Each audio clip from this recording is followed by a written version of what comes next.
इसी धाम वृंदावन में आज से कोई 40-50 वर्ष पुरानी घटना होगी। एक महात्मा घूमते थे, उनको देखकर लोग यह नहीं कहते थे कि स्वामी जी आ रहे हैं या महात्मा जी आ रहे हैं या बाबा जी आ रहे हैं। उनको देखकर लोग कहते थे जज साहब आ रहे हैं, जज साहब। एक महात्मा से पूछा कि इनके जज होने का क्या रहस्य है। उन्होंने कहा कि दक्षिण भारत में एक कस्बे में ये जज थे। वहां एक ऐसी घटना घटी, उस कस्बे के पास एक गांव था। गांव में एक केवट रहता था, बड़ा सरल। कोई भी आदमी पूछता केवट भैया वो बात कैसी, तो कहता रघुनाथ जी जाने, मैं तो कुछ नहीं जानता। लोगों ने उसका नाम भोला रख दिया। 2 बेटे 1 बेटी, केवट रघुनाथ जी जाने बस।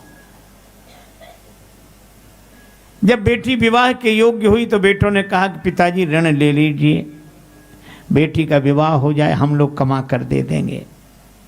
गया गांव के सेठ से 200 रुपए उधार लाया। ब्याज की दर तय हो गई, समय सीमा निश्चित हो गई। बेटी का विवाह हुआ, बेटी ससुराल के लिए विदा हुई। केवट ने भी घर छोड़ दिया, रघुनाथ जी के मंदिर में ही रहने लगा। झाड़ू लगावे, बर्तन मांजे, भगवान का दर्शन करे। श्री रघुनाथ जी हों जिसकी बिगड़ी बनाने वाले, फिर क्या बिगाड़ सकता उसके जमाने वाले।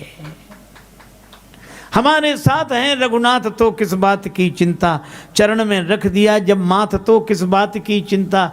किया करते हो क्यों दिन रात तुम बिन बात की चिंता, किया करते हैं जब दिन रात वे हर बात की चिंता। रघुनाथ जी। बेटों ने कमाई की, रुपया दिया, केवट वापिस करने गया, रुपया वापिस दिया, ब्याज भी वापिस दिया, रसीद भी सेठ जी ने लिख ली।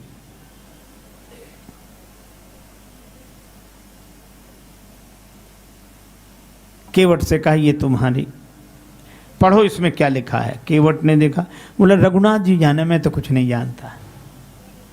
सेठ के मन में पाप आया कि इससे दोबारा रुपया लिया जा सकता है। रसीद अपने पास रख ली, एक कागज पर ऐसी लिख के दे दिया कुछ। केवट उसी को रसीद समझ के लाया, रघुनाथ जी के चरणों में रख दिया, जहां रहता था उस अलमारी में रख दिया रसीद उठा के। सेठ ने केवट के खिलाफ मुकदमा कर दिया, रुपया लिया था दिया नहीं है, मांगने पर कहता है कि दे चुके हैं। जज साहब ने बुलाया, केवट गया। जज साहब ने कहा रुपया लिया था? हाँ हुजूर।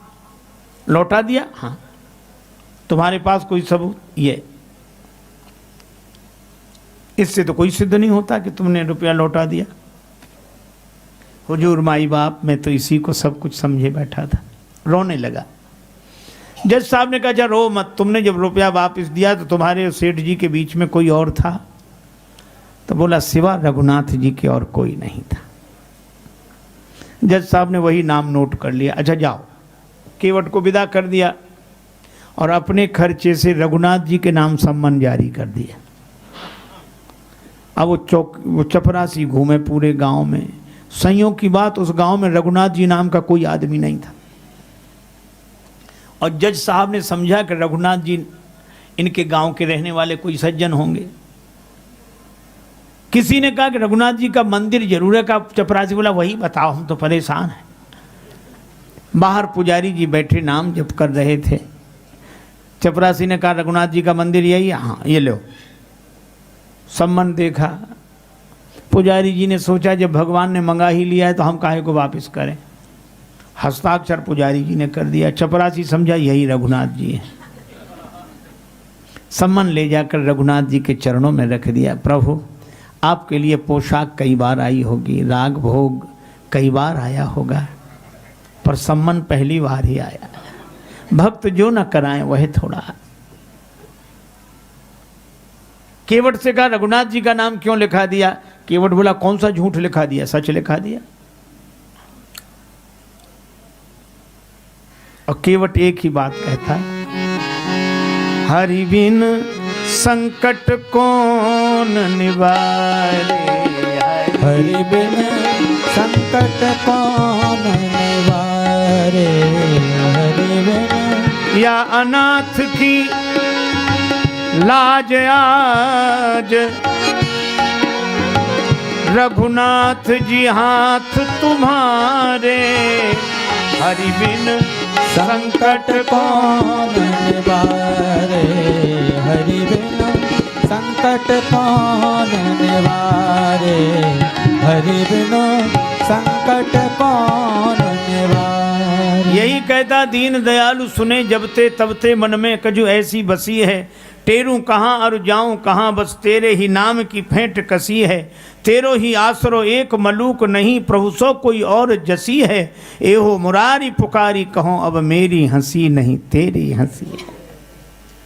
पुजारी जी भी कहते कृपा की न होती जो आदत तुम्हारी, हे भगवान जरूर जाना। एक दिन पहले पुजारी जी ने केवट से कहा केवट तुम आज ही जाओ ताकि तारीख पर समय से पहुंच जाओ। अब रघुनाथ जी के मन की रघुनाथ जी जाने। केवट तो प्रणाम करके चला गया। दूसरे दिन पुजारी बड़ी जल्दी जागे, भगवान को स्नान कराया, पोशाक पहनाई। आज प्रभु पहली बार अदालत में जाएंगे, बाहर जाएंगे। रोकर बोले प्रभु जरूर जाइएगा, जो पोशाक जचे वह पहन जाना, पर जाना। उधर जज साहब के सामने केवट पहुंचा। जज साहब ने कहा केवट तुम्हारा गवाह कहाँ है? केवट बोला हुजूर वे तो सब जगह रहते हैं, कहीं होंगे। चपरासी को आदेश हुआ, चपरासी ने नारे लगाए रघुनाथ हाजिर है, रघुनाथ हाजिर है, हाजिर है। ऐसे 3 नारे जो लगाए हैं तो चाल लटपटी एक वृद्ध की झुकी सी दे है, दुपटी फटी सी शीस बांधे धर धाये हैं। इशारा कर रहे हैं आ रहा हूँ, आ रहा हूँ।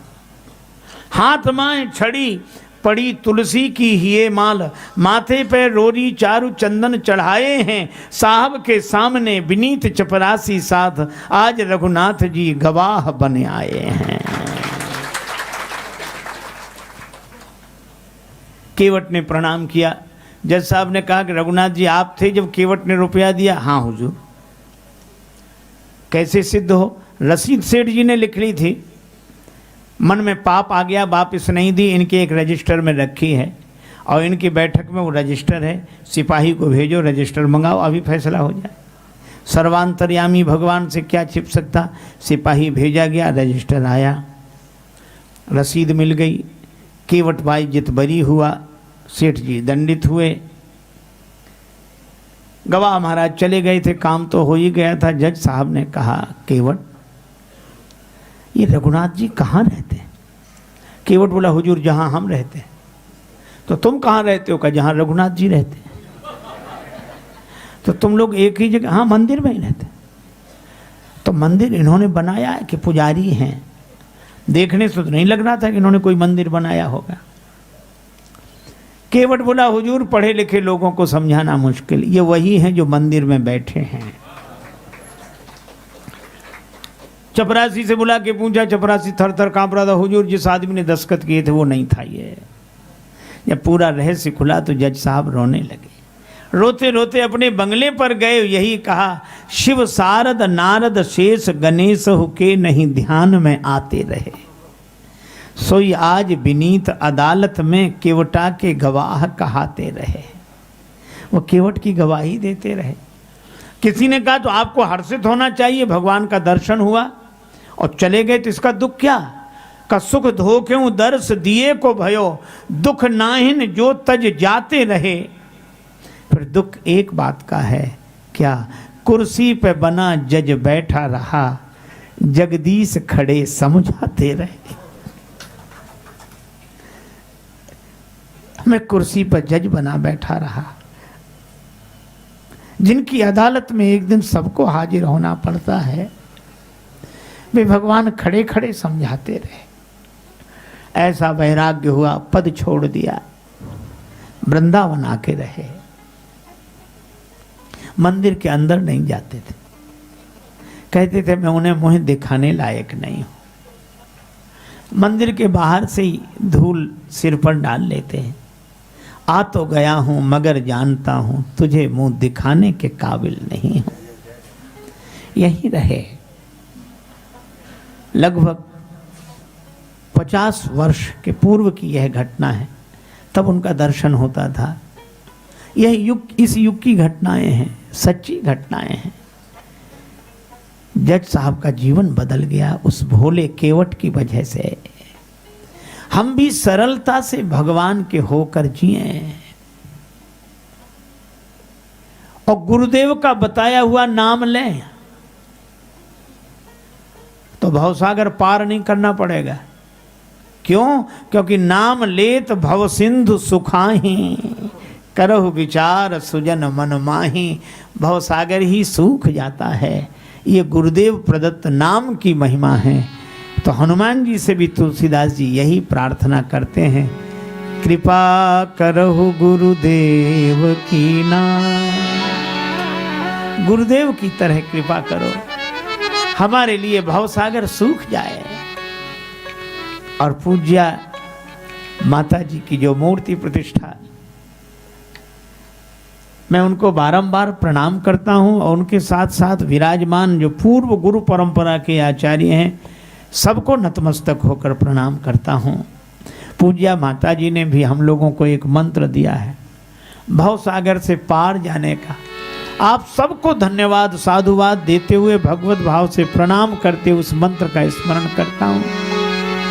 मैं तेरा तू मेरा राम, कोटि कोटि चाह तुम्हें प्रणाम। मैं तेरा तू मेरा राम, कोट कोट सह तुम्हें प्रणाम। मैं तेरा तू मेरा राम, कोटि कोटि चाह तुम्हें प्रणाम।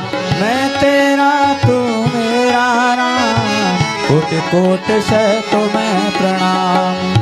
मैं तेरा तू मेरा राम, कोटि कोटि चाह तुम्हें प्रणाम। मैं तेरा तू मेरा राम, कोट कोट सह तुम्हें प्रणाम। मैं तेरा तू मेरा राम, कोटि कोटि चाह तुम्हें प्रणाम। मैं तेरा तू मेरा राम, कोट कोट सह तुम्हें प्रणाम।